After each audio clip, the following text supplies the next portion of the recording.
kami calon guru penggerak angkatan silat dari SMP Negeri 8 Togowali siap bergerak menggerakkan demi kemajuan pendidikan Indonesia. Assalamualaikum warahmatullahi wabarakatuh.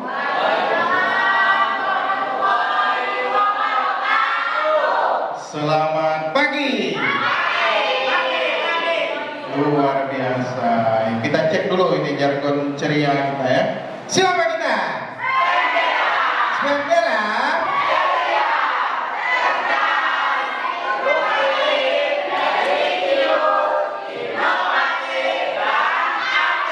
Luar biasa sekali. Tepuk tangan untuk kita semua. Alhamdulillahirabbil alamin. Pada hari ini kita dapat berkumpul pada acara diseminasi budaya positif calon guru penggerak SMP Negeri 8 Togowali. Nah, di sini kami selaku calon guru penggerak ada 4 orang ya. Ada Bapak Naspi Sahbani di paling ujung itu kalau ada kenal. Yang kedua Pak Abdul Fattah Ghazali dan Ibu Kepala Sekolah kita Ibu Titin Aprina serta saya sendiri Pak Harto ya. Hari ini kita akan melakukan pembahasan tentang budaya positif apa saja yang telah kami pelajari. Semoga Bapak Ibu beserta anak-anak kita semangat untuk mengikuti kegiatan hari ini. Baik Bapak Ibu, sebelum kita memulai acara tentu ada acara pembukaan ya. Maka dari itu marilah kita buka acara siang hari ini dengan lafaz Bismillah. Bismillahirrahmanirrahim. Baik, untuk mengawali memberikan sepatah dua patah kata dan membuka acara pada acara diseminasi ini, kita akan dengarkan sambutan dari Ibu Titin Aprina Eskom MPD selaku Kepala SMP Negeri 8 Togowali. Pada beliau kami persilakan.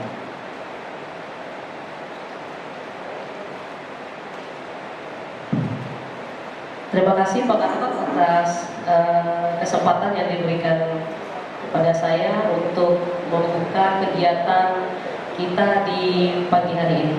Bismillahirrahmanirrahim. Assalamualaikum warahmatullahi wabarakatuh. Yang terhormat Wakil Kepala Sekolah Bapak Emil SPD, yang terhormat Bapak Ibu Guru SMP Negeri 8 Togowali, dan yang Ibu sayangi dan Ibu banggakan siswa dan siswi SMP Negeri 8 Togowali. Puji syukur kita panjatkan kehadiran Allah Subhanahu wa taala di mana ya di hari yang sangat cerah ini ya, kita masih diberikan kesehatan, kesempatan untuk kita berkumpul lagi di ruangan kita yang tercinta ini dalam kegiatan diseminasi budaya positif calon guru penggerak SMP Negeri 8 Togowali Angkatan 9 tahun 2023. Tak lupa juga salawat serta salam kita haturkan kepada Nabi kita Nabi Muhammad SAW beserta para keluarga dan sahabatnya. Insya Allah kita akan mendapatkan syafaat di yaumil akhir nanti. Amin amin ya rabbal alamin. Bapak Ibu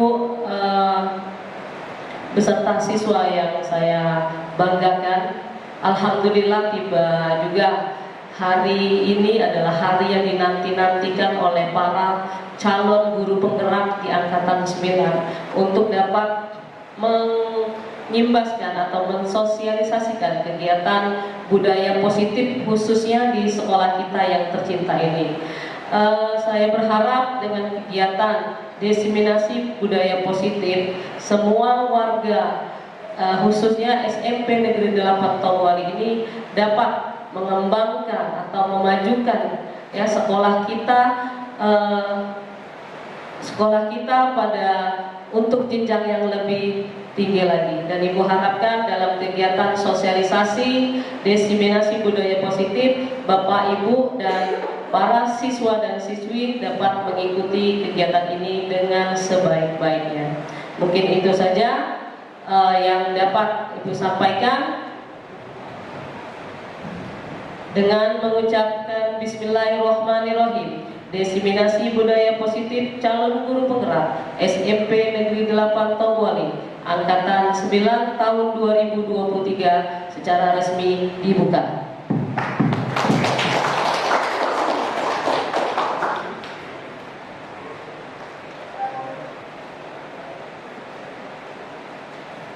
Baik, Bapak Ibu sekalian, anak-anak sekalian, demikian pembukaan dari Ibu Kepala Sekolah kita yang kebetulan juga sebagai calon guru penggerak di SMP Negeri 8 Tobwali. Nah, kalau beliau tadi mewakili kepala sekolah, walaupun CGP mewakili kepala sekolah, mari kita dengarkan bagaimana perwakilan sepatah dua patah kata dari CGP yang mewakili calon guru penggerak lainnya. Maka dari itu kepada Bapak Nasbi Sampani, waktu dan tempat kami persilahkan.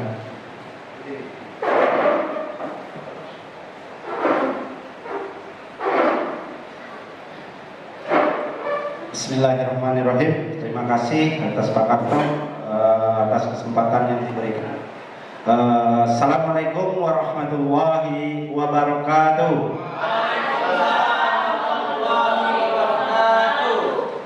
Pertama dan paling utama, sama-sama kita panjatkan puji dan rasa syukur atas kehadiran Allah Subhanahu wa Ta'ala, atas karena karunia limpahan rahmatnya lah sama-sama kita bisa berkumpul dalam rangka acara diseminasi budaya positif di SMP Negeri 8 Tobwali.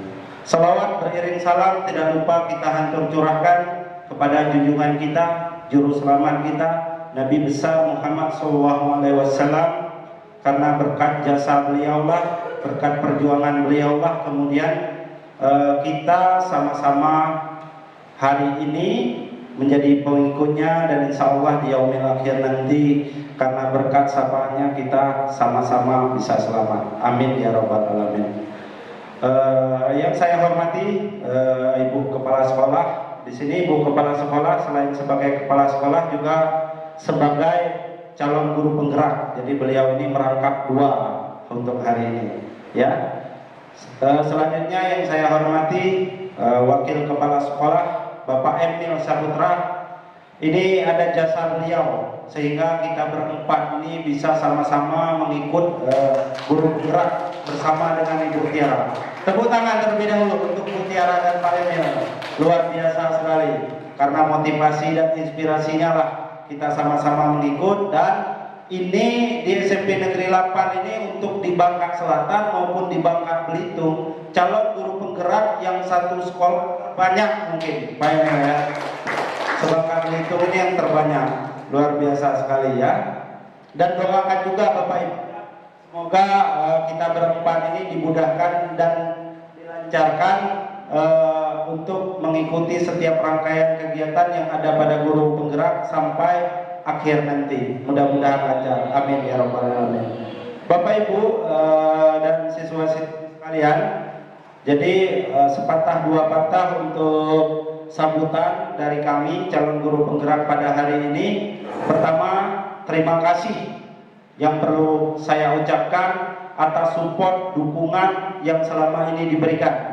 Mungkin dengan kurangnya support, dukungan dari pihak sekolah, guru maupun siswa, kami pun terasa sulit Bapak Ibu untuk melewati tahap-tahapan yang ada. Dan hari ini kita sudah melewati sampai pada tahap modul 1.4, yaitu budaya positif, gitu ya. Nah, jadi pada kesempatan ini juga kami berharap untuk CGP di SMP Negeri 8 Tobwali jangan hanya berhenti di kita saja. Kami berharap yang lain juga bisa untuk mengikuti. Dan untuk sekarang itu untuk angkatan 11 informasinya itu sudah bisa untuk mendaftarkan diri. Silakan Bapak Ibu, kita dukung semuanya ya.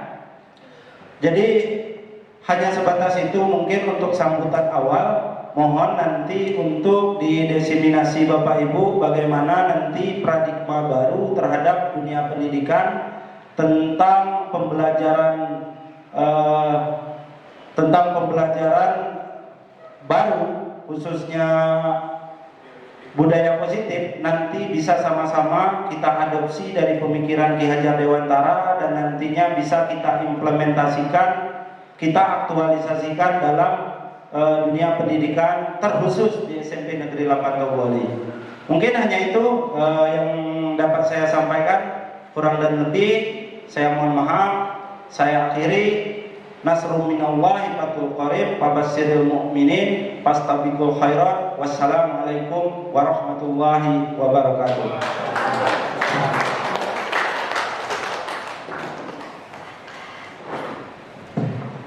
Demikianlah perwakilan dari keseluruhan calon guru penggerak pada kegiatan hari ini.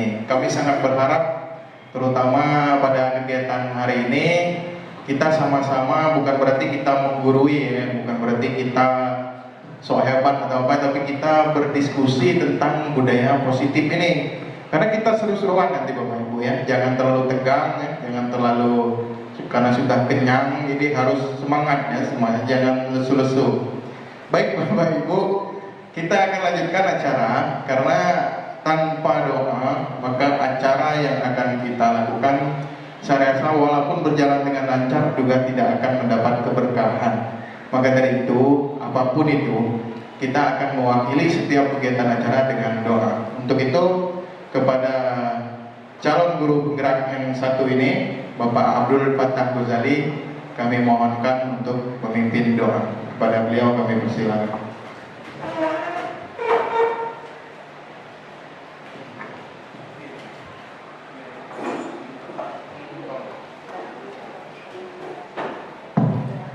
Assalamualaikum warahmatullahi wabarakatuh.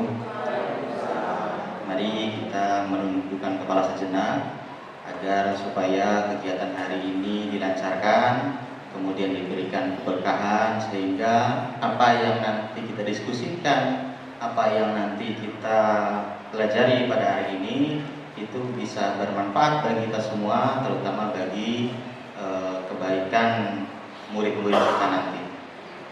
Izin saya memimpin doa ini dengan cara Islami. A'udzubillahi minasyaitonirrajim. Bismillahirrahmanirrahim. Allahumma shalli ala nabiyyina wa syafi'ina wa karimin wa dhukrina wa maulana Muhammad wa sallim ala radhiyallahu ajma'in bi rahmatika ya arhamar rahimin. Amin amin ya Allah ya rabbal alamin. Alhamdulillahi rabbil alamin. Hamdan syakirin hamdan naimin hamdan yuafi ni'amahu wa yukafi mazidah. Ya Rabbana lakal hamdu kama yanbaghi li jalali wajhikal karim wa 'azimi sultanik. Ya Allah, jadikanlah kami hari ini yang hadir di ruangan ini menjadi insan-insan yang selalu taat kepadamu ya Allah. Jadikanlah kami orang-orang yang berguna, terutama bagi kami sebagai guru-guru, supaya bisa menghantarkan murid-murid kami menuju kebahagiaan yang hakiki dalam agenda hari ini, yaitu diseminasi budaya positif.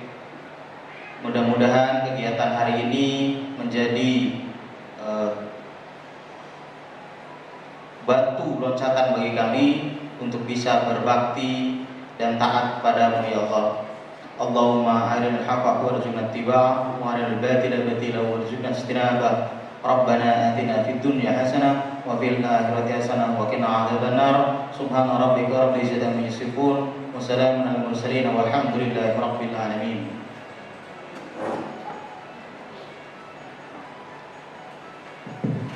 Baik, Bapak Ibu, demikianlah acara pembukaan untuk kegiatan diseminasi budaya positif calon guru penggerak angkatan 9 di SMP Negeri 8 Toboli. Marilah kita tutup acara ini, acara pembukaan ini dengan lafaz hamdalah. Alhamdulillah. Baik Bapak Ibu, sebentar lagi kita akan langsung ke acara inti, yaitu pengibasan ya, diseminasi budaya positif. Kita akan belajar banyak hal, kita akan berbagi banyak hal dan berdiskusi apa saja paradigma yang berubah, terus bagaimana membuat keyakinan kelas, menyusun keyakinan kelas, restitusi dan segala macamnya. Nah untuk itu kita persiapkan dulu ya Bapak Ibu materi-materi kita. Siapa yang pertama nanti kita atur bersama. Mungkin Bu Titin atau Pak Abdul yang pertama dulu. Pak Nasmi. Assalamualaikum warahmatullahi wabarakatuh. Masih semangat Bapak Ibu? Oke, luar biasa ya. Jadi sebelum ke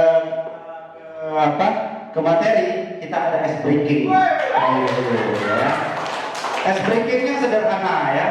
Ketika saya bilang pagi, itu tepuk sekali. Oke. Ketika saya bilang siang, tepuk 2 kali. Dan ketika saya bilang malam, itu tepuk 3 kali. Oke. Semuanya paham? Siap? Sore nanti aja Bu, sorenya Bu. No. Oke, siap? Kita konsentrasi ya semuanya. Nanti konsekuensinya gimana ini? Kira-kira yang salah mau kita apakan? Suruh nyanyi atau gimana? Nyanyi ya? Oke, nyanyi. Siap-siap ya. Ini kayaknya saya sudah mulai bisa nebak nih. Siapa kira-kira kurang konsentrasi ya? Oke ya?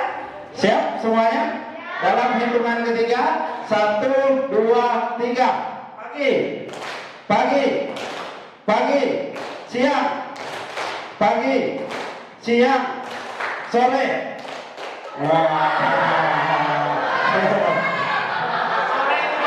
Tak konsentrasi kan? Hah? Tidak. Tidak usah Bapak Ibu ya, karena di dalam budaya positif itu kita tidak boleh menjatuhkan yang lain ya Bapak Ibu ya. Kita kasih tepuk tangan untuk semuanya ya. Oke ya. Silakan Pak Abdul, kita mulai masuk ke materi ya. Karena ada 4 orang Bapak Ibu ya, tentu ini berbagi nanti ya, sehingga akan terbatas ya.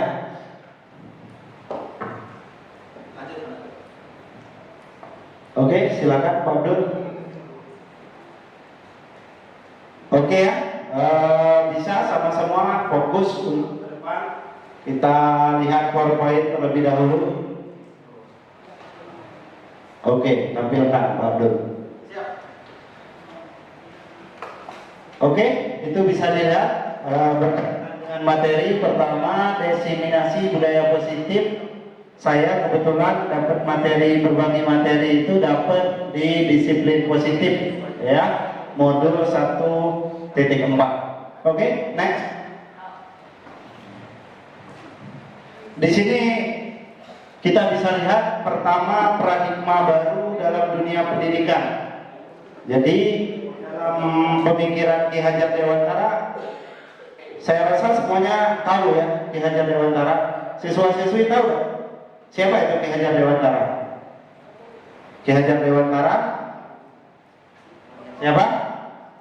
Ya betul, Bapak Pendidikan Indonesia yang selama ini pemikirannya belum digali secara jauh dan belum ada implementasi untuk menjalankan pemikiran-pemikiran Ki Hajar Dewantara. Malah justru selama ini adopsi teori yang kita gunakan dalam dunia pendidikan itu banyak mengadopsi dari luar. Padahal kita punya pentolan yang luar biasa, yaitu Ki Hajar Dewantara. Nah, di sini kita bisa lihat sama-sama konsep pendidikan menurut Ki Hajar Dewantara. Menurut Ki Hajar Dewantara, konsep pendidikan yang holistik di mana murid atau peserta didik dibentuk menjadi insan berkembang secara utuh meliputi rasio. Pertama rasio budi ya, rasio itu budi akal. Bagaimana memaksimalkan akal yang ada pada siswa. Kemudian olah rasa, perasaan ya atau emosi, olah jiwa, olah raga melalui proses pembelajaran dan lain-lainnya yang berpusat pada murid. Inti tahu berpusat pada murid? Ngerti Bu Is ya? Berpusat pada murid. Jadi siswa ini sebagai pusatnya, pusat pembelajarannya itu ada di siswa. Jadi jangan ada lagi tergambar dalam pikiran kita seakan-akan pendidikan itu menakutkan, identik dengan kekerasan, pemaksaan, ya kan? Yang selama ini mungkin kita rasakan. Nah, Bapak Ibu sekalian yang hidup sezaman dengan saya, mungkin kita sama-sama merasakan kan, macam mana rasanya dipukul. Pernah dapat hukuman? Nah, dapat hukuman pasti pernah ya. Nah, kemudian di sini ada paradigma baru bahwa pembelajaran itu berpusat pada murid, dilaksanakan dalam suasana keterbukaan, bebasan serta menyenangkan sesuai dengan kodrat alam dan kodrat zamannya. Jadi anggapan kita selama ini bahwa ketika pelajaran matematika nilainya harus 9, maka target semua murid itu adalah 9. Analogi sederhana, ketika kita kumpulkan berbagai macam hewan dan disuruh manjat pohon, itu mungkin tidak kira-kira? Mungkin tidak? Tidak mungkin, karena setiap anak menurut Ki Hajar Dewantara itu unik. Kemudian mereka pasti menyimpan potensi bawaan. Setiap anak itu mempunyai potensi bawaan, hanya mereka belum menemukan. Nah, inilah tugas kita sebagai seorang pendidik, kemudian bagaimana bisa membawa anak ini sesuai dengan kodrat alam dan kodrat zamannya. Jadi kita tidak bisa menerapkan sistem pendidikan yang ada kala yang lalu atau zaman kita dengan kondisi sekarang, karena zamannya sudah berbeda. Itu yang dimaksud dengan kodrat alam dan kodrat zaman. Oke? Kira-kira Bapak Ibu bisa dipahami ya? Saya rasa bisa lah semua. Nah, next Pak Abdul. Nah, di sini ada yang namanya konsep disiplin positif. Ya, konsep disiplin positif, bagaimana caranya membuat murid disiplin. Kira-kira yang tergambar dalam pikiran kita ketika ditanya bagaimana siswa ini sih bisa disiplin? Hah? Ya, itu salah satu, betul Bu Tera. Karena kita harus menjadi contoh. Ya, bukan memberi contoh, itu salah satunya. Membuat murid disiplin kadang-kadang yang tergambar dengan dalam pikiran kita itu adalah peraturan. Kalau ada siswa yang melanggar peraturan, maka konsekuensi adalah hukuman. Betul nggak kira-kira? Itu kan yang tergambar dalam pikiran kita selama ini. Itu yang menjadi pertanyaan pemantik pertama. Terus, siapa yang bisa mendisiplinkan murid? Hah? Dirinya sendiri. Kebayang kan bagaimana capeknya kita kalau kita kesadaran itu tidak muncul dalam diri siswa. Kemana-mana harus kita awasi. Kalau 8 jam mereka di sekolah, tanpa jam, tanpa istirahat, mata, telinga, dan gerakan semua harus, energi semua harus kita keluarkan untuk mengawasi siswa-siswi kita. Apakah guru bisa mendisiplinkan murid? Ayo, bisa guru mendisiplinkan murid? Bisa, oke ya?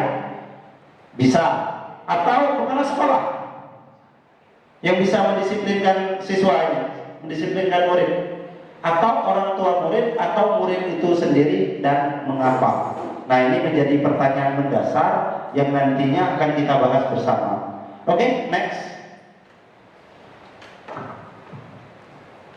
Makna kata disiplin terlebih dahulu yang harus kita ketahui. Anggapan kita selama ini disiplin itu taat terhadap aturan yang dibuat oleh sekolah. Banyak kejadian yang kita alami, coba perhatikan ya. Ketika siswa melakukan pelanggaran, maka konsekuensi yang harus dihadapi adalah hukuman. Seperti itu kan? Kenyataan yang terjadi di lapangan seperti itu kebanyakan. Dan hukuman itu terkadang tidak sesuai dengan kesalahan yang dilakukan. Contoh saja sederhana. Ketika siswa terlambat, guru piket maupun guru BK, konsekuensi yang dilakukan apa kadang-kadang? Buang sampah, cuci WC. Nah, maka di sini kita akan belajar bagaimana langkah-langkah untuk menerapkan disiplin positif yang ada pada siswa. Nah, ketika mendengar kata disiplin, apa yang terbayang di benak Anda? Ayo, minta satu orang. Mungkin Pak Emil, apa Pak Emil? Yang tergambar Pak Emil.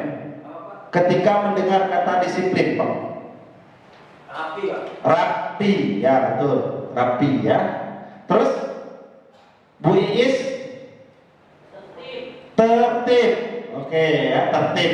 Nah, di sini mungkin tidak salah Bu Iis ya, sangat betul sekali.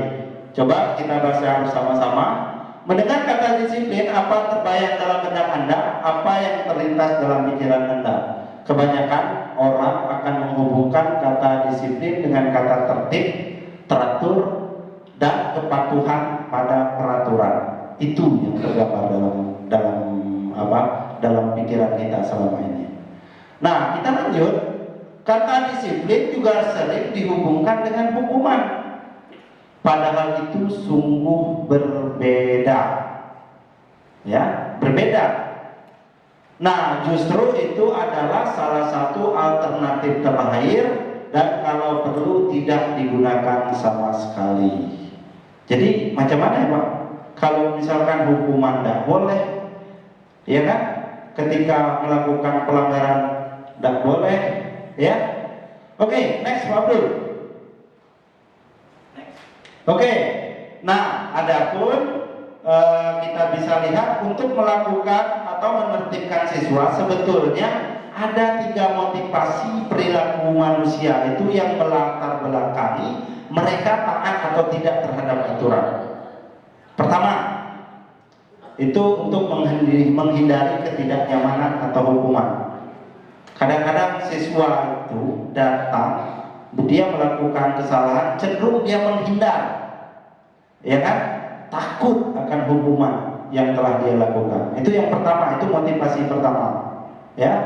Nah, kalau dalam motivasi yang pertama satu ini harus ekstra tenaga yang kita keluarkan. Kemudian ada juga motivasi yang hadir itu karena imbalan, penghargaan, apresiasi ataupun hadiah dari orang lain. Ya, nah hadiah itu bentuknya bermacam-macam, Pak ya.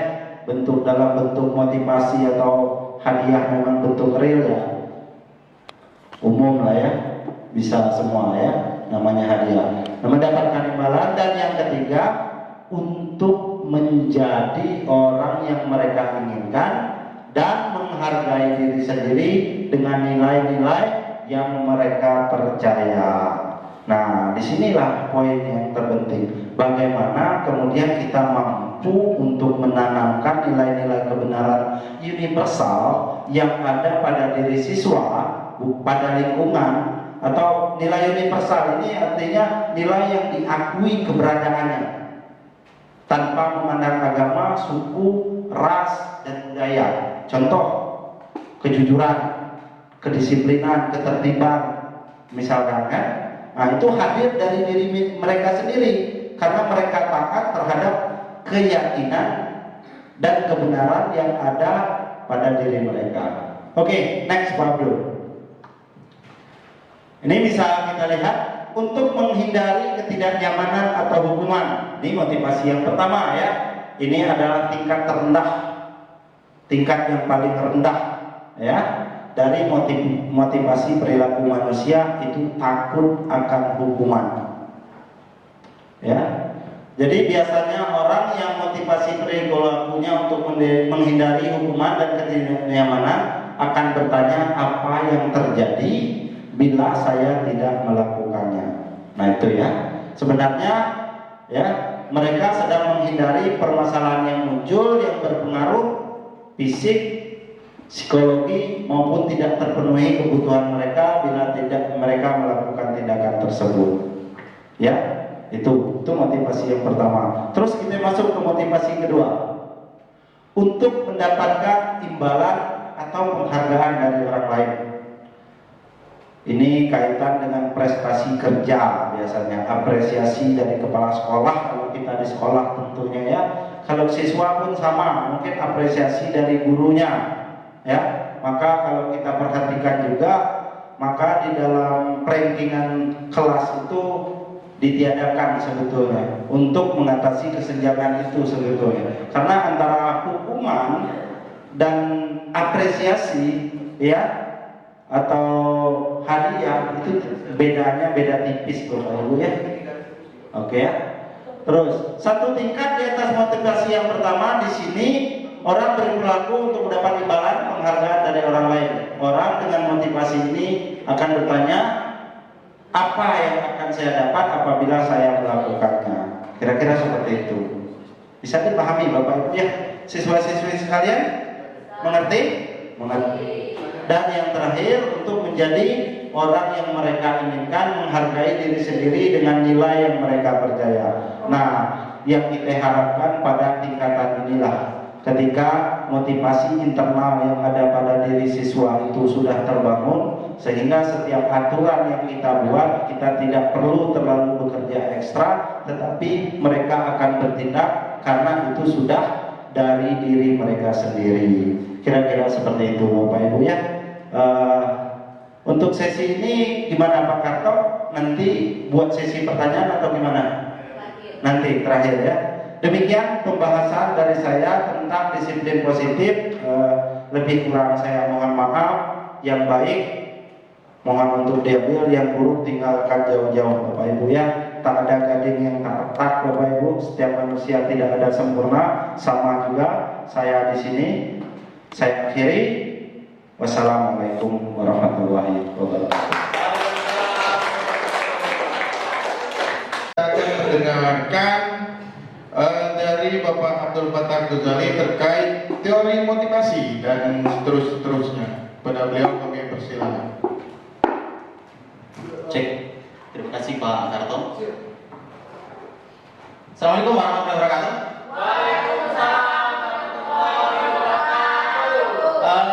Melanjutkan dari yang sudah disampaikan oleh Pak Hasbi terkait perubahan paradigma dan disiplin positif, maka sekarang yang akan kita diskusikan atau yang akan kita bagi adalah tentang teori motivasi, yaitu hukuman, penghargaan, dan restitusi. Oke, lanjut Pak. Seperti yang sudah kita ketahui bahwasanya motivasi itu ada dua, yaitu motivasi intrinsik dan yang kedua adalah motivasi ekstrinsik. Apa bedanya? Kalau intrinsik itu berarti berasal dari dalam diri, sedangkan ekstrinsik itu berasal dari luar. Saya ambil contoh misalnya, saya hadir ke sekolah supaya hadir ke sekolah tepat waktu supaya tidak dapat hukuman. Itu motivasinya intrinsik atau ekstrinsik? Ekstrinsik. Kenapa? Ya, karena dari luar. Hukuman itu yang menjadi prioritas. Coba lanjut Mas. Nah, pernah nggak kita merenung kenapa kita selalu berusaha untuk mematuhi aturan? Pernah nggak sih teman-teman semua, anak-anakku semua berpikir bahwasanya dengan rambut tidak gondrong misalkan, kemudian anak-anak menjadi pintar, atau bajunya harus masuk semua, anak-anak menjadi pintar, datang tepat waktu menjadikan anak menjadi pintar, kemudian bersepatu sesuai aturan menjadikan anak menjadi pintar. Ada nggak korelasinya aturan-aturan tersebut terhadap peningkatan kompetensi murid? Sebetulnya tidak ada, tidak ada kan? Nah, tapi apa pentingnya berusaha untuk mematuhi aturan? Karena mereka-mereka ini nanti terjun ke masyarakat. Ketika mereka terjun ke masyarakat, maka aturan-aturan itu yang kemudian menjadikan pegangan dia untuk hidup di masyarakat. Maka di sekolah itu dibiasakan. Oke, lanjut Pak.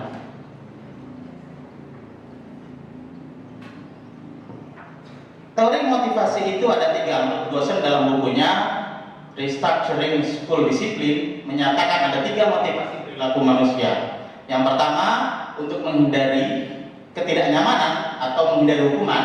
Yang kedua, untuk mendapatkan imbalan atau penghargaan dari orang lain. Dan yang ketiga, untuk menjadi orang yang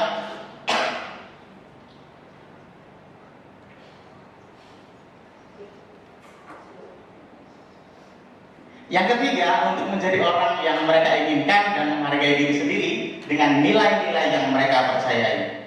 Jadi nomor 1 itu masih ekstrinsik, nomor 2 masih ekstrinsik, nomor 3 itu datangnya dari dalam diri. Nah, kita mau yang mana?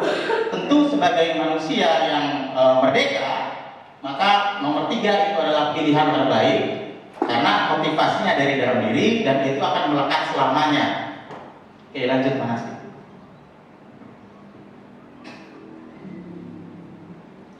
Nah, terkadang kita sebagai guru, ya, sampai mana tindakan kita untuk membuat anak-anak itu taat pada aturan?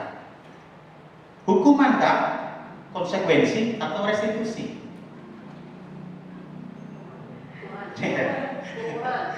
Hukuman ya, masih pada tahap hukuman ya. Ya. Nanti mari kita sama-sama berproses menjadi restitusi. Kita kenal dulu apa itu hukuman. Hukuman itu sifatnya sepihak biasanya, kemudian dia mengakibatkan rasa malu atau kesal terhadap korban atau terhadap anak murid. Apa bedanya dengan konsekuensi? Kalau hukuman itu sifatnya mendadak dan sepihak, kalau konsekuensi itu biasanya sudah disepakati. Jadi ada aturan, kemudian ada konsekuensinya. Misal, ketika datang ke sekolah terlambat, maka konsekuensinya adalah kehilangan waktu ketika istirahat. Jadi anak itu datang terlambat dan dia tahu, oh ketika saya datang terlambat, maka saya akan kehilangan jam istirahat karena harus mengganti jam awal ketika dia masuk terlambat. Itu namanya konsekuensi dan itu harus disosialisasikan di awal. Tapi berbeda dengan misalkan, Dinda, kamu terlambat, tiap hari terlambat, cuci kamar mandi. Dengan cuci kamar mandi itu kan tidak ada di konsekuensi yang sudah disepakati. Dan kemudian dengan mencuci kamar mandi itu menjadikan Dinda kehilangan jam belajar. Kemudian kalau Dinda diolok, kemudian dia akan menjadi malu. Dan itu ciri hukuman. Dan yang ketiga adalah restitusi, yaitu menciptakan kondisi bagi murid untuk memperbaiki kesalahan mereka sehingga mereka bisa kembali pada kelompok mereka dengan karakter yang lebih kuat. Nanti itu akan dijelaskan oleh Ibu Titi nanti di materi berikut. Lanjut Pak. Oke, ini adalah tabel. Nah, perhatikan di tabel yang paling atas. Ada identitas gagal, ada identitas sukses. Kalau hukuman itu identik dengan identitas yang gagal. Biasanya hukuman itu sifatnya menyakitkan dan harus terjadi. Kalau konsekuensi sesuatu harus terjadi, tapi dia tidak merasa sakit. Kenapa? Karena dia sudah tahu bahwasanya, oh itu yang akan saya alami. Berbeda dengan hukuman. Kalau hukuman itu nggak tahu, mut-mutan, tergantung gurunya. Kalau gurunya lagi baik, ya hukumannya biasanya yang ringan-ringan. Kalau gurunya lagi moodnya lagi jelek, maka apapun hukumannya jadi satu di situ. Atau misalkan begini, tanggal tua. Gurunya lagi tanggal tua, hukumannya makin menjadi-jadi. Kalau tanggal muda, ya sudah, masuk aja, nanti lain kali. Kemudian murid akan tersakiti misalnya. Kalau konsekuensi hanya sebatas pada tidak nyaman, restitusi, murid akan mendapatkan penguatan. Nah ini yang penting. Hukuman biasanya menyebabkan perilaku pasif agresif meningkat. Dari yang tadinya itu pasif, kemudian dia menjadi agresif. Justru ketika setelah mendapat hukuman, maka tingkat agresivitas murid, terutama laki-laki biasanya, itu meningkat. Sedangkan untuk konsekuensi penguatannya hanya bertahan jangka pendek. Kenapa? Karena hanya sebatas pada menaati aturan. Ketika aturan itu tidak ada lagi, maka dia ya sudahlah. Atau yang menjaga aturan yang tidak ada, maka sudahlah. Kira-kira begitu. Kemudian lanjut saja Mas Asmi.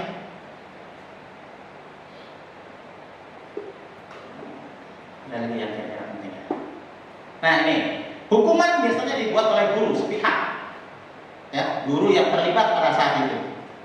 Kamu lari, kamu bersih WC, kamu memetik sampah, kamu buang sampah. Sedangkan konsekuensi itu dibuat oleh guru dan murid secara bersama-sama. Nah nanti di kesepakatan kelas itu akan coba kita diskusi untuk itu. Bagaimana membuat kesepakatan kelas yang di situ ada kesepakatan, ada keyakinan, kemudian ada konsekuensi yang ketika dilanggar. Kemudian restitusi itu dibuat oleh murid dan anak, karena anak dituntut nanti untuk menyelesaikan masalahnya sendiri dengan bimbingan dari guru. Restitusi itu nanti akan bersifat jangka panjang. Lanjut Pak Nasfi. Yang kedua yaitu 5 posisi kontrol. Posisi siapa ya? Posisi guru, ya. Atau kalau dalam lingkungan di luar sekolah ya, posisinya orang dewasa. Karena ini tidak hanya sebatas guru. Lanjut Pak. Coba perhatikan. Tisa dan Hana dipanggil masuk ke ruangan Ibu Dewi, Kepala Sekolah SMA Makmur. Ibu Dewi baru saja mendapat pengaduan dari Ibunda Tisa bahwa Hana menggunakan kata-kata kasar dan merendahkan Tisa di sosial media. Oke, coba ya. Siapa? Guru BK. Seandainya Ibu Suyen menjadi Ibu Dewi, apa yang akan Ibu Suyen lakukan?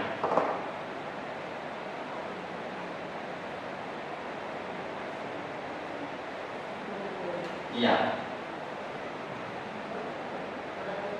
Menanyakan dulu.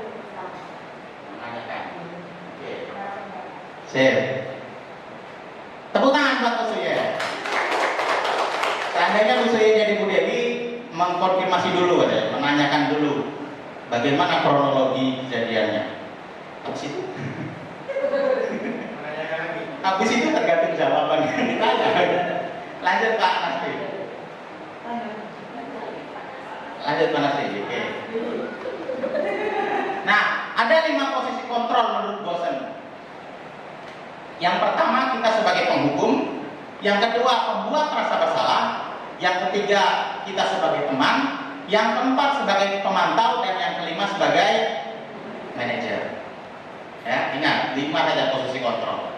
Nah, kita ada di mana? Sebelum kita mulai belajar, kira-kira kita ada di mana? Ada di pembuat rasa bersalah. Penghukum. Kalau saya mantau itu apa? Mantap ya. Paling mantau. Apa indikatornya kita sebagai penghukum? Apa indikatornya kita sebagai pemantau? Jangan-jangan kita tuh sebetulnya sudah ada di manajer. Oke. Oke, lanjut Kak Nasri. Penghukum, yang pertama penghukum. Penghukum merupakan orang yang bisa menggunakan hukuman fisik atau verbal. Oke. Biasanya dia satu arah. Udah pokoknya kamu salah. Selalu pasti selalu terakhir selesai. Udah kamu ini pasti terakhir selesai. Kamu pasti nyontek. Udah pokoknya kamu yang nyontek. Padahal belum tentu juga deh. Cirinya adalah penghukum itu biasanya menggunakan nada tinggi karena dia merasa punya power. Kemudian mata melotot, jari menunjuk-nunjuk.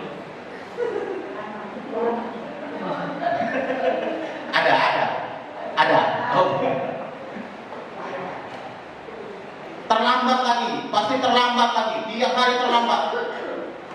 Apa yang didapatkan oleh murid ketika kita berposisi sebagai penghukum? Yang akan didapatkan oleh murid adalah murid akan mendendam, bersifat agresif, ya. Bisa jadi ketika dia sudah mendapatkan hukuman, dia duduk, kemudian dia akan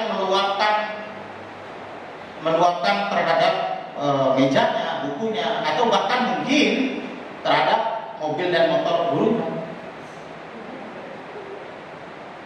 Lanjut, Pak Nasir. Pembuat rasa bersalah. Nah, ini biasanya nih, ciri-cirinya nih ya. Pembuat rasa bersalah biasanya gurunya akan bersuara lembut. Kemudian membuat orang lain menjadi tidak nyaman, bersalah, atau rendah diri. Ibu sangat kecewa dengan kamu, nak. Suaranya lembut nih. Lembut tapi membuat anak itu menjadi gimana ya? Gimana coba kalau orang tua kamu melihat anaknya seperti ini?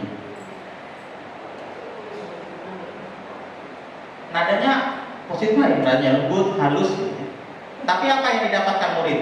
Murid akan merasa bersalah, ya, bersalah karena mengecewakan ibu atau bapak gurunya atau bahkan orang tuanya.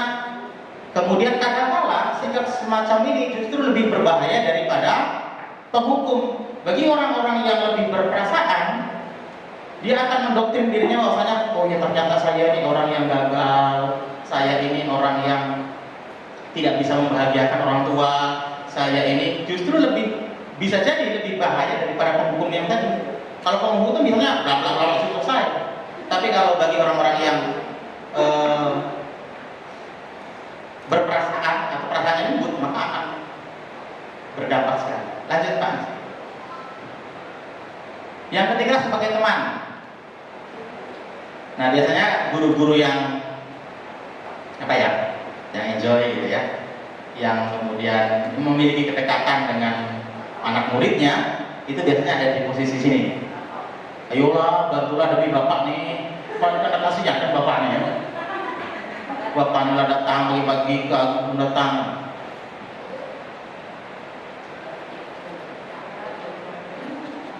Apakah ini memiliki nilai positif? Ya, tentu memiliki nilai positif. Tapi ada nggak dampak negatifnya? Kedekatan emosi murid dengan guru itu bisa saja terjalin. Ketika kedekatan emosi terjalin, maka itu dampak positifnya. Tapi perlu diingat, tidak semua guru itu bisa bersikap sebagai teman. Jadi murid nanti akan berperilaku baik terhadap guru-guru tertentu. Ketika berhadapan dengan guru yang lain, dia akan berubah sikap. Lanjut Mas. Nah yang ketiga pemantau. Nah ini indikator sebagai pemantau, maka pemantau. Matanya harus tajam, melotot pemantau. Apa bedanya pemantau dengan penghukum? Kalau pemantau itu biasanya jadi indikator utama adalah aturan. Ya. Aturannya menjadikan ya pegangan bagi dia untuk melakukan sesuatu. Imbasnya adalah ketika kita sebagai pemantau, murid memahami konsekuensi yang harus dijalankan karena telah melanggar salah satu peraturan sekolah. Kemudian guru tidak menunjukkan suatu emosi yang berlebihan karena siapapun yang akan melakukan kesalahan atau siapapun yang melakukan kesalahan, baik memiliki kedekatan emosi atau tidak, karena yang dipegang itu sebagai aturan, maka dia tidak pandang bulu. Sehingga murid pun merasa, oh dia juga walaupun dekat dengan ibu Nova misalnya, hukuman juga kok. Saya pun yang gak dekat dengan Bu Nova, sama kok dapat hukuman gitu. Kemudian lanjut Mas Dik. Ya, sekali lagi. Nah yang terakhir adalah manajer. Tugas seorang manajer bukan untuk mengatur perilaku seseorang. Kita membimbing murid untuk dapat mengatur dirinya sehingga murid dapat menemukan solusi atas masalah-masalah yang sudah dia ciptakan sendiri, ya. Solusinya dipikirkan sendiri, dan ketika dia kembali lagi ke kelompoknya, maka dia akan menjadi individu yang lebih baik dengan karakter yang lebih kuat. Nah, kita mau ada di posisi yang mana sekarang? Ada posisi yang mana? Manager. Luar biasa Pak Kantor. Ada di manager. Tapi ingat, anak-anak kita itu belum semuanya memiliki motivasi intrinsik yang baik, maka tidak apa-apa kita bertindak sebagai pemantau. Sebaiknya memang hanya dua itu yang digunakan. Kalau tidak manajer, maka pemantau yang berimplikasi positif terhadap murid. Maka kalau tidak manajer, maka pemantau. Pernahkah ibu-ibu berpikir bagaimana sekolah-sekolah kedinasan, sekolah-sekolah militer itu disiplinnya lebih baik? Apa menggunakan manajer? Menggunakan apa? Iya, sekolah-sekolah berbasis militer, berbasis kedinasan, disiplin positifnya lebih baik. Yang digunakan adalah posisi pemantau, karena aturannya sudah ada, konsekuensinya juga sudah ada. Saya kira itu untuk kalau ada yang ditanyakan boleh ditampung dulu. Nah, nanti. Oke. Terima kasih. Saya kembalikan ke Pak Karto.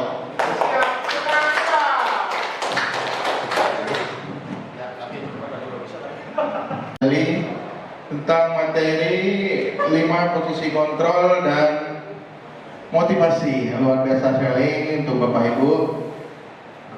Selanjutnya yaitu dilanjutkan saya sendiri, nanti akan diteruskan oleh Ibu Kepala Sekolah kita.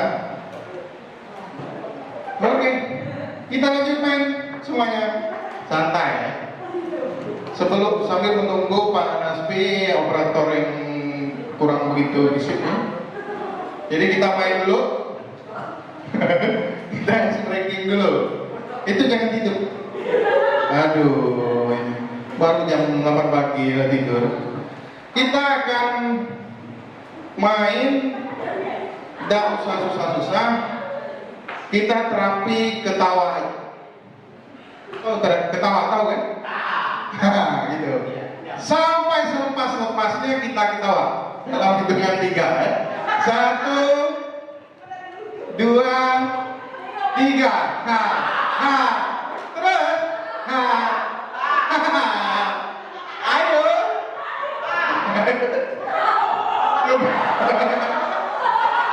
Ayo ketawa. Mulai dari ayo terus. Ayo terus. Ayo.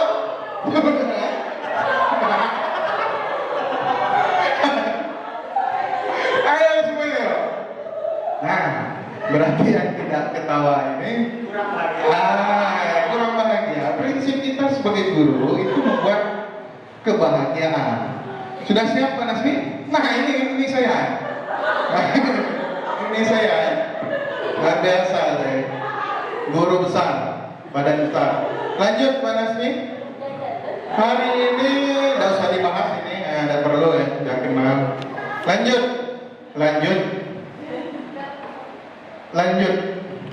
Nah, yang pertama kita akan membahas 5 kebutuhan dasar manusia. Kenapa ini dibahas?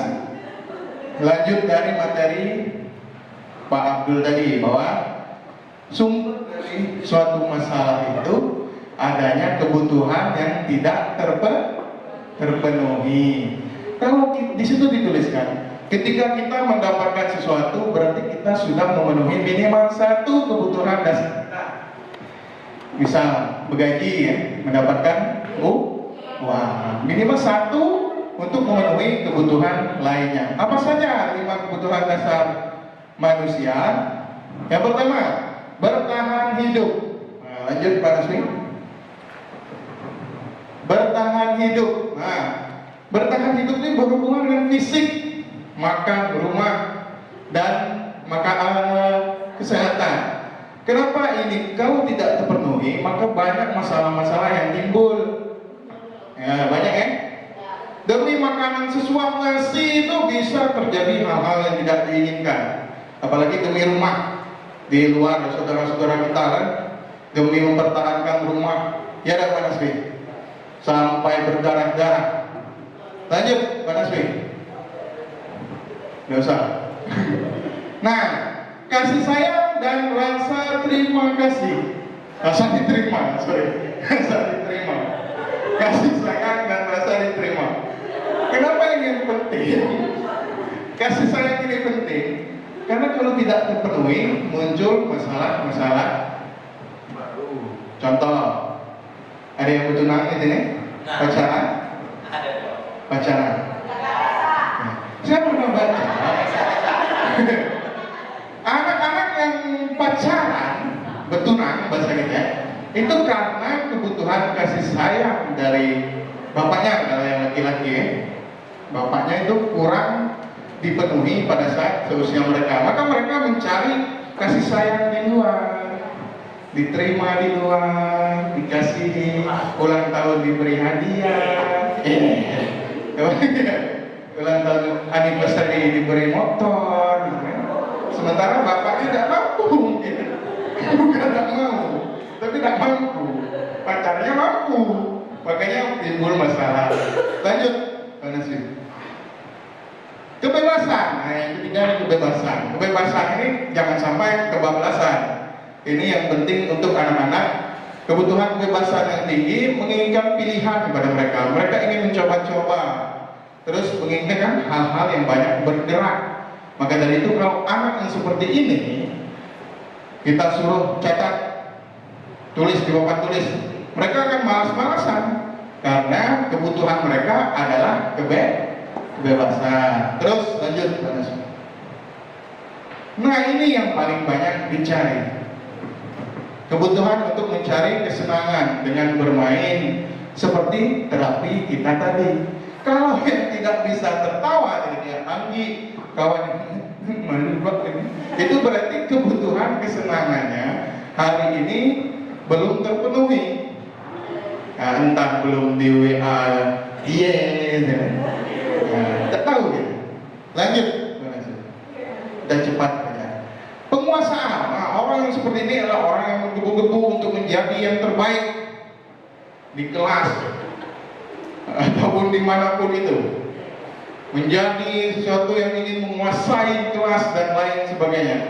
Maka dari itu anak-anak yang seperti ini juga harus dikoordinir, dipenuhi dengan cara-cara positif. Lanjut Pak Nasbi, materi berikutnya. Nah ini seru, kita akan langsung praktek ini. Ini kaitannya dengan apa tadi materi Pak ini? Posisi, kontrol, aturan dan lain sebagainya. Nah, keyakinan kelas ini adalah nilai-nilai universal yang kalian ketahui. Ya, apa bedanya dengan peraturan? Lanjut ya. Oh, ciri-ciri dulu ya. Ciri-ciri yang keyakinan kelas yang perlu kita garis bawahi yaitu nomor 2 menurut saya. Karena saya terus terang baru tahu bahwa hal yang membedakan keyakinan dengan peraturan itu yang paling mencolok adalah kalimatnya dalam bentuk positif. Nah, kalau peraturan kan banyak kan yang kalimat negatif. Dilarang merokok, dilarang jajan, jangan apa lagi? Jangan putar balik, misalnya, jangan galau, jangan galau. Oh salah dengar. Oke, yang lainnya mungkin hal yang umum ya, kayak kenang kelas itu sifat cuma dikit, berlaku untuk semua warga kelas, semuanya umum. Tapi yang nomor 2 itu berarti kita harus merubah aturan-aturan yang sudah ada menjadi kalimat positif. Lanjut Pak Nasbi. Mengapa keyakinan dan bukan peraturan? Nah, hal ini sebenarnya dibedakan dari siapa yang membuat. Kata Pak Abdul tadi kan, kalau peraturan pemerintah, siapa yang buat? Peraturan pemerintah. Peraturan sekolah, siapa yang buat? Sekolah. Maka orang lain yang membuat untuk kita patuhi.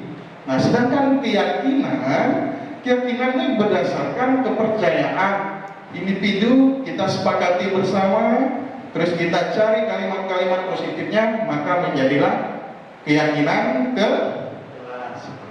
Nah, maka dari itu yang membedakan dari individu, dari intrinsik dan ekstrinsik kalau istilah Pak Abdul tadi. Lanjut Pak Nasri.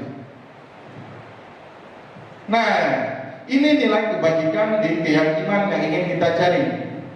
Keadilan, tanggung jawab, kejujuran, dan seterusnya. Kenapa harus berubah dari peraturan menjadi ke keyakinan? Karena yang peraturan, ada istilah zaman dulu ya, aturan itu dibuat untuk dihilang. Kalau keyakinan, apa mungkin dimurtadkan? Kalau sudah yakin, tidak ada. Maka dari itu, hari ini, lanjutkan, kita akan praktek.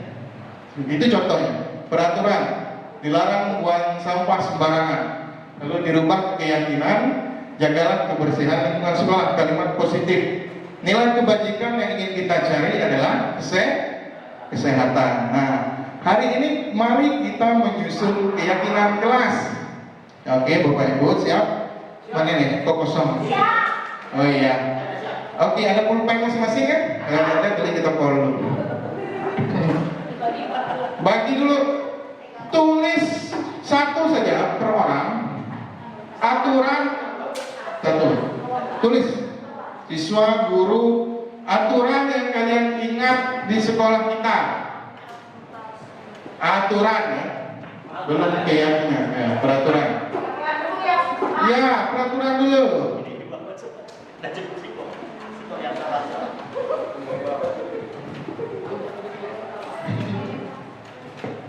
Aturan dulu ya. Berapa menit aturan dulu ya? Baru 9 menit aja. Aturan dulu silakan tulis. Kalau sudah misalnya dilarang apa, jangan memungut sampah loh, salah. Jangan apa, langsung ditempelkan di dinding depan, gitu. Jadi kita bacakan. Wah, Pak Emil langsung tangan dulu tuh Pak Emil. Iya, silakan peraturan. Jangan ini, jangan itu. Yeah. Dilarang ini, dilarang itu. Tidak usah tulis nama, ada apa? Biar lebih bebas. Oke, tulis. Silakan ditulis yang kalian ingat di sekolah ini aturannya seperti apa sih? Tulis. Satu saja. Aturan dulu ya Pak. Aturan dulu. Aturan dulu.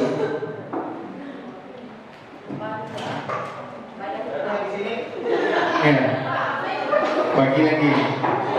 Aturan dulu.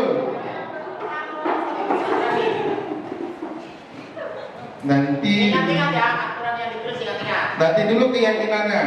Jangan sampai lupa. Bisa. Iya, langsung tempelkan.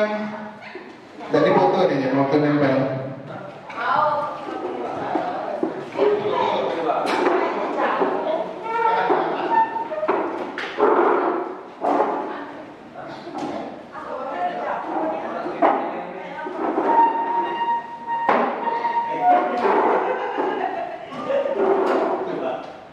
Sudah peraturan?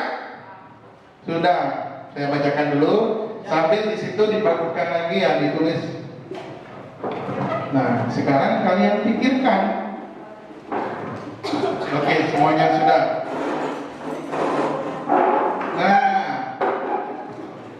pertama, dilarang membawa HP, dilarang merokok, dilarang tepat waktu, datang tepat waktu. Nah, ini sepertinya sudah positif. Dilarang bolos, dilarang kosong, ini kosong. Dilarang membuang sampah sembarangan, dilarang bolos sekolah, jangan merokok pas jam sekolah, jangan membuang sampah sembarangan, dilarang membuli, masuk kelas tepat waktu, dilarang berisik, jangan datang terlambat. Nah, ada beberapa yang mempunyai nilai kebajikan yang sama, maka kita satukan. Oke, sekarang satu-satu. Satu-satu kawan-kawan, anak-anakku, kita tulis kalimat positif. Nah, keyakinan kelas kita. Kalau Bapak ambil di sini, misalnya mana ini? Ada 2 kali dilarang bolos. Silakan tulis kalimat positifnya bagaimana? Dilarang bolos. Kalimat positifnya. Kalimat positifnya apa? Ya. Masuk belajar. Ya. Masuk belajar. Masuk pelajaran. Oke. Rajin masuk ke pelajaran kelas. Boleh ditulis, silakan tulis. Nanti kita tempelin. Nanti kita tempel lagi. Nah, tulis. Yang lain ada kata-kata lain silakan yang positif. Kalau Pak Emil tadi rajin masuk ke kelas pelajaran. Oke, positif itu kalimatnya. Kalau tidak ada itulah tulis. Nanti dulu ditempel. Yang kedua, Bapak pilihkan.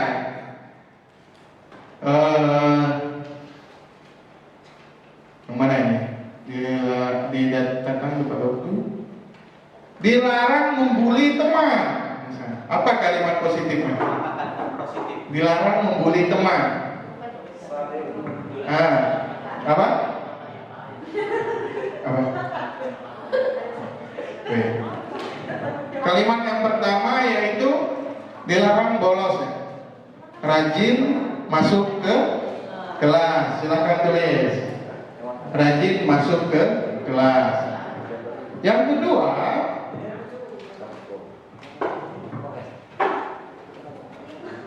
kembali gini ya.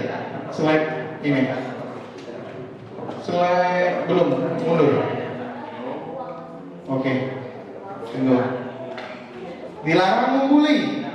Apa contohnya? Yang kedua, silakan membuli.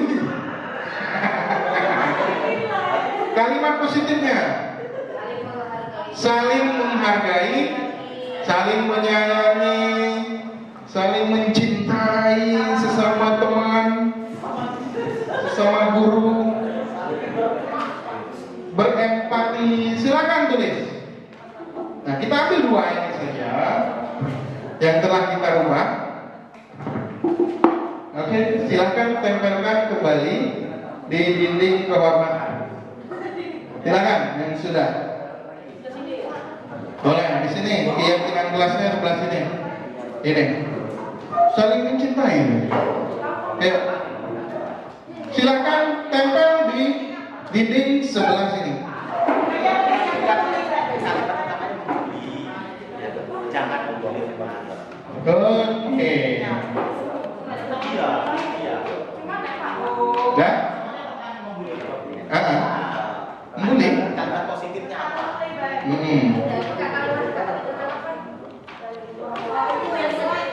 Sesuai buku bagaimana pilih? Sudah pilih. Sudah pilih. Bukan ada yang sama. 2 saja untuk contoh. 2 saja. Nanti kita akan tahu nilai kebajikannya apa.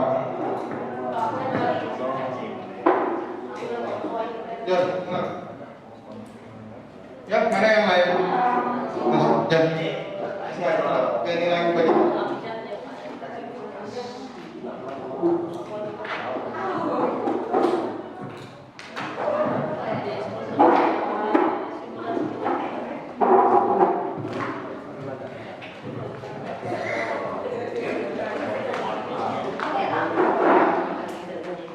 Nah, Andi.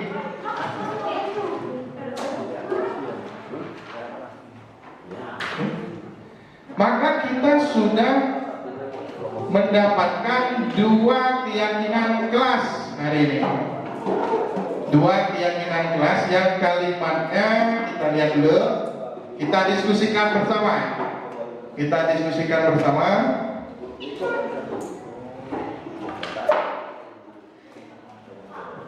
Oi. Sudah. Baik, untuk tadi dilarang bolos, maka kalimat yang paling banyak kalian tulis yaitu rajin masuk ke kelas. Setuju tak? Sepakat tak? Rajin masuk ke kelas. sepakat tak? Kita sepakati ya. Rajin masuk ke kelas, itu nilai kebajikannya apa menurut kalian? Rajin. Ada lagi mungkin yang lain? Selain rajin karena bisa 2, 3. Tanggung jawab. Oke, kita sepakati bahwa aturan kelas kita yang pertama yaitu rajin masuk ke kelas. Yang kedua yaitu untuk yang dilarang membuli tadi, kebanyakan menulis saling menyayangi sesama teman. Setuju? Kita sepakati bahwa kita harus saling menyayangi sesama teman. Nilai kebajikannya apa? Kasih sayang. Nah, luar biasa. Tepuk tangan untuk kita semua dulu. Berarti kita sudah bisa menyusun, merubah peraturan menjadi keyakinan ke kelas. Baik, Pak Abdul, kita lanjutkan mungkin pemateri berikutnya. Terima kasih. Mohon maaf apabila ada salah-salah kata. Wassalamualaikum warahmatullahi wabarakatuh.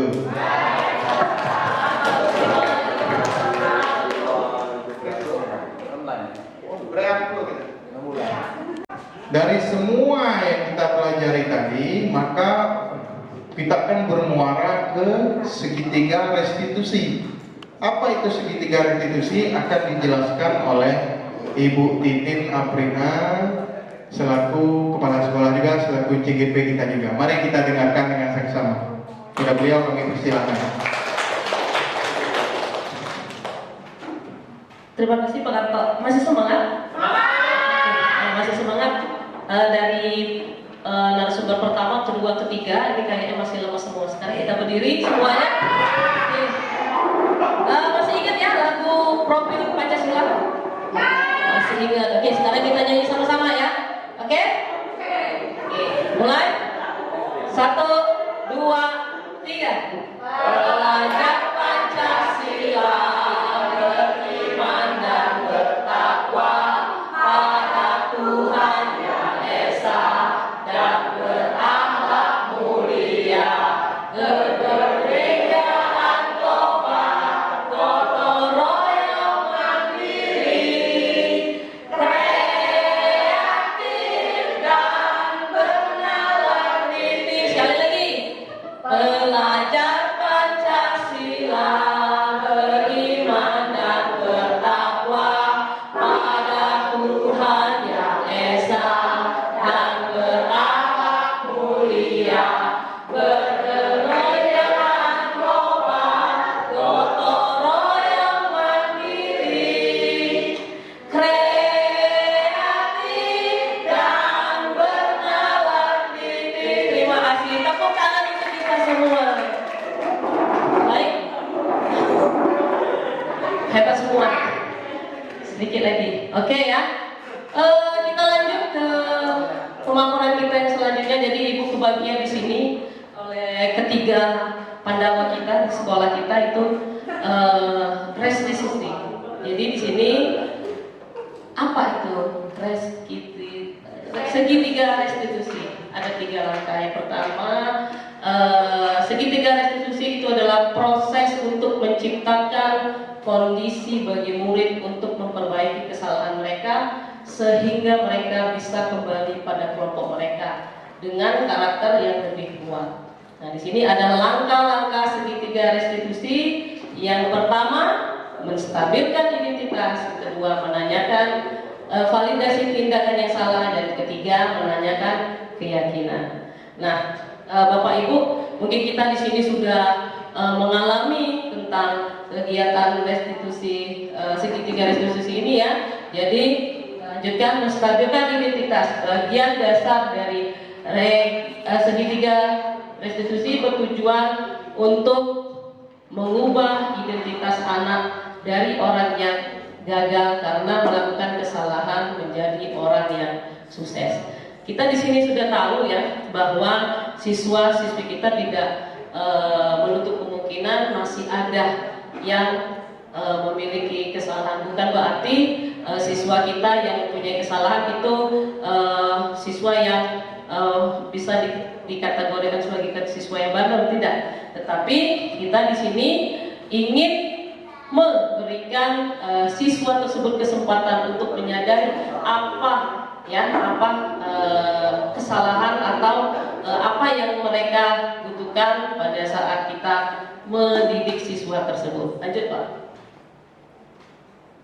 Validasi tindakan yang salah atau kebutuhan murid. Jadi pengakuan dan penerimaan perasaan serta tindakan siswa, bahkan jika mereka telah melakukan kesalahan, memahami dan mengakui perasaan siswa, bukan memberikan izin untuk terus melakukan kesalahan. Bapak Ibu, jadi pada saat siswa melakukan kesalahan, biasanya siswa sudah merasa bahwa saya salah, ya kan? Apalagi kalau sudah ada dipanggil namanya oleh guru tersebut, nama contoh Adinda ke ruang kantor sekarang. Adinda di sini udah merasa pikirannya udah nggak tenang. Wah, kenapa ini? Ada apa ini? Seperti itu, ya kan? Jadi pada saat kita memanggil nama siswa tersebut ke kantor, jadi raut wajah kita jangan langsung kita memperlihatkan bahwa anak itu salah, tidak. Ya, jadi kita harus menstabilkan identitas anak. Setelah itu baru kita memvalidasi tindakan salah anak tersebut. Lanjut Pak. Setelah kita menanyakan apa sih kesalahan anak, berbuat apa, jadi anak tersebut bisa memberikan masukan yang ada yang salah, mungkin tidak disengaja kegiatan tersebut, jadi kita langsung menanyakan tentang keyakinan kelas. Jadi ada dua langkah. Yang pertama ketika langkah 1 dan langkah 2 sukses, yang menstabilkan identitas. Yang kedua tadi memvalidasi kesalahan, sukses itu dilakukan, maka anak akan siap untuk dihubungkan dengan nilai-nilai yang dia percaya. Seperti yang sudah dibahas oleh Pak Kato tadi, ada nilai-nilai kebajikan.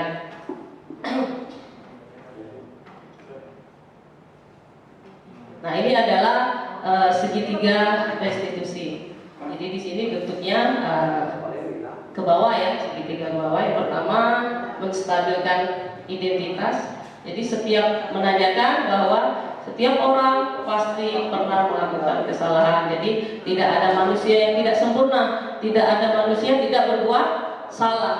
Tuh. Terus kamu bukan satu-satunya yang pernah melakukan ini. Itu untuk menstabilkan identitas. Terus yang kedua, validasi tindakan yang salah. Nah, di sini ada dua. Kamu tentu punya alasan mengapa melakukan ini. Iya. Nah, anak pasti mempunyai alasan kenapa anak bisa melakukan ini. Bisa juga anak tersebut bermain-main pada saat jam pelajaran, tetapi kan itu membuat suatu kesalahan. Terus yang kedua, adakah cara yang lebih efektif untuk mendapatkan apa yang kamu butuhkan?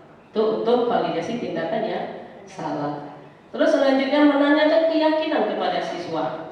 Menanya keyakinan kepada siswa. Jadi keyakinan kelas apa yang telah kita sepakati tadi sudah ditempel menggunakan post-it. Jadi peraturan sekolah, dari peraturan sekolah menjadi keyakinan kelas. Gitu. Terus kamu ingin menjadi orang yang seperti apa?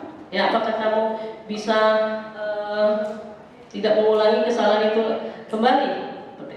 Nah, jadi intinya seperti ini, menggunakan segitiga restitusi ini, bukan berarti anak itu menebus kesalahan, tetapi untuk memperbaiki kesalahan. Tujuannya adalah untuk memperbaiki hubungan antar siswa dan guru. Lanjut Pak.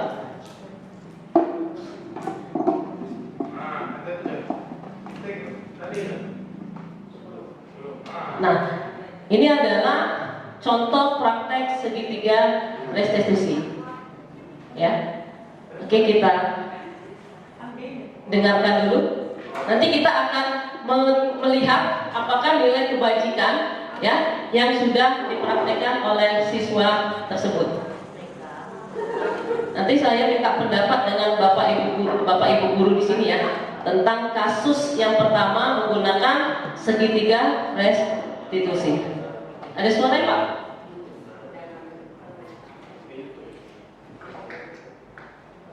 Karena saya Ulang Pak dari pertama. Oke, kita dengarkan dulu ya. ya Pak, Kenapa ini Jakarta ini perempuan kok Jakarta? karena saya bangunnya kesiangan dan saya takut lewat gerbang karena nanti takut dihukum karena datang lambat. Dan saya juga mengikuti teman untuk loncat pagar. Bapak di sini tidak untuk mencari masalah, bapaknya ingin mencari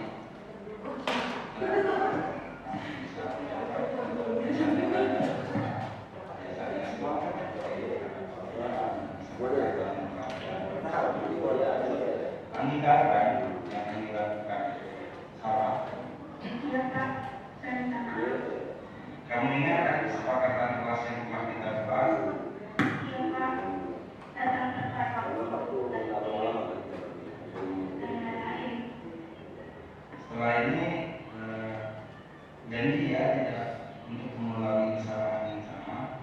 Ya Pak, saya berjanji tidak akan mengulangi kesalahan yang sama. Saya akan datang tepat waktu dan tidak akan melewati pagar lagi. Baiklah Andi, kalau memang sudah begitu, Bapak karena janjinya tidak mengulangi lagi kesalahan yang sama ya. Ya Pak. Oke. Nah, dari contoh praktek segitiga restitusi ini, apakah sudah terdapat 3 segitiga restitusi dari menstabilkan identitas, memvalidasi kesalahan, dan keyakinan kelas? Bisa minta pendapatnya Ibu Iis? Sudah.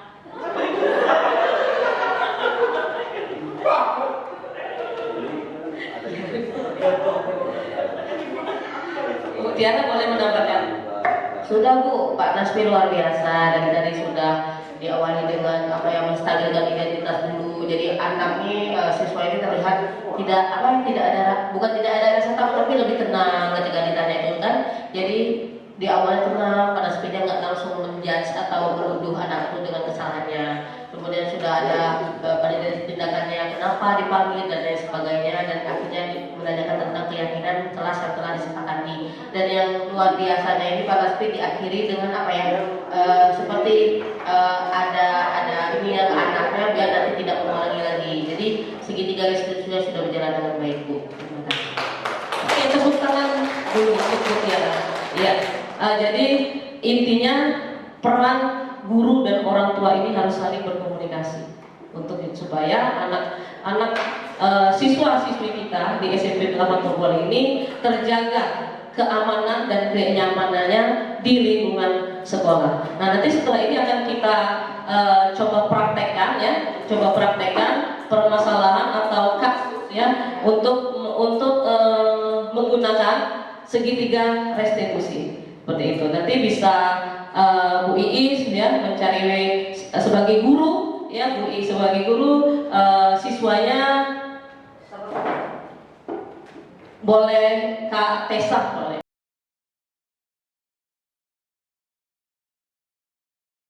Oke. Assalamualaikum warahmatullahi wabarakatuh. Waalaikumsalam warahmatullahi wabarakatuh. Apa kabar anak-anak? Baik. Alhamdulillah baik. Sudah siap untuk belajar? Siap. Oke, sudah siap ya.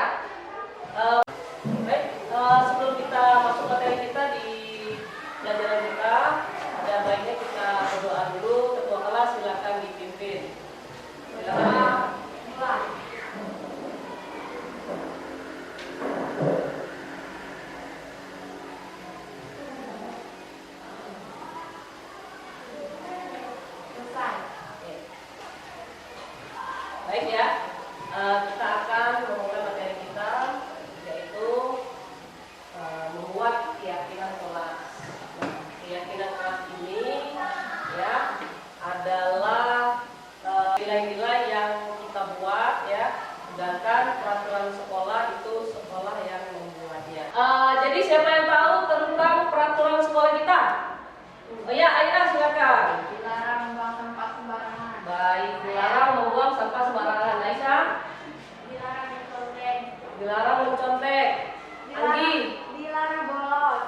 Ya, jadi ada 3 peraturan sekolah yang kalian ketahui. Yang pertama itu adalah dilarang membuang sampah sembarangan, dilarang mencontek, dan yang ketiga, nah, itu adalah peraturan sekolah. Nah, sekarang ini kita akan membuat keyakinan kelas. Jadi keyakinan kelas ini adalah nilai-nilai yang apa? Yang tadi sudah kita sebutkan ya, peraturan sekolah ada 3 yang disebutkan oleh teman kalian. Yang pertama itu adalah dilarang membuang sampah sembarangan, dilarang mencontek, dan yang ketiga dilarang membolos. Itu adalah peraturan sekolah. Sekarang kita akan membuat keyakinan kelas, di mana keyakinan kelas ini adalah kesepakatan kita, ya, kesepakatan kita pengen kelas kita mau seperti apa, ya. Jadi kita di sini ya ingin membuat keyakinan kelas sesuai dengan keinginan kita sendiri. Nah, sekarang Ibu akan membagikan post-it ya. Jadi kalian silakan menulis di kertas ini ya, keyakinan kelas yang seperti apa yang kalian inginkan, supaya pembelajaran kita pada saat kita belajar itu benar-benar kita laksanakan. Oke, kalau sudah, Ibu akan membagikan. Yang sudah dapat kertasnya silakan dibuat.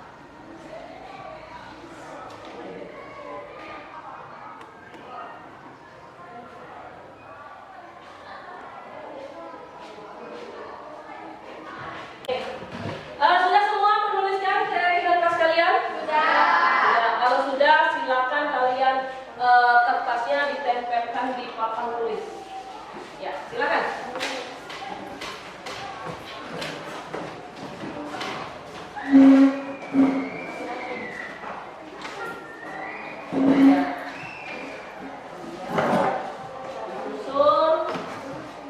Disusun ya.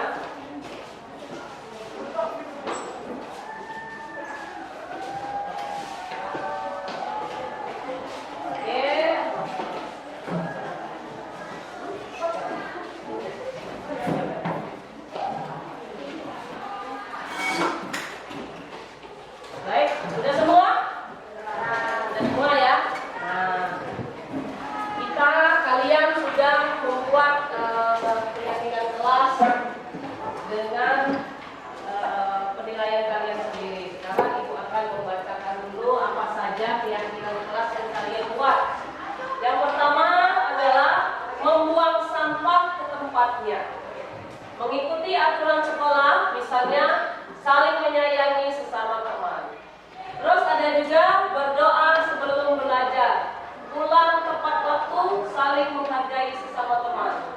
Pulang tepat waktu sama ya, dilarang membuli, mengucapkan salam saat bertemu guru, memakai seragam sekolah sesuai aturan, aktif bertanya pada guru. Selanjutnya, buang sampah pada tempatnya, memakai seragam sesuai peraturan, saling menghargai satu sama lainnya, mengucapkan saat masuk kelas, masuk tepat waktu, saling menyayangi sesama teman. Nah, inilah yang akan kita sepakati ya selama kita akan melakukan proses pembelajaran ya selama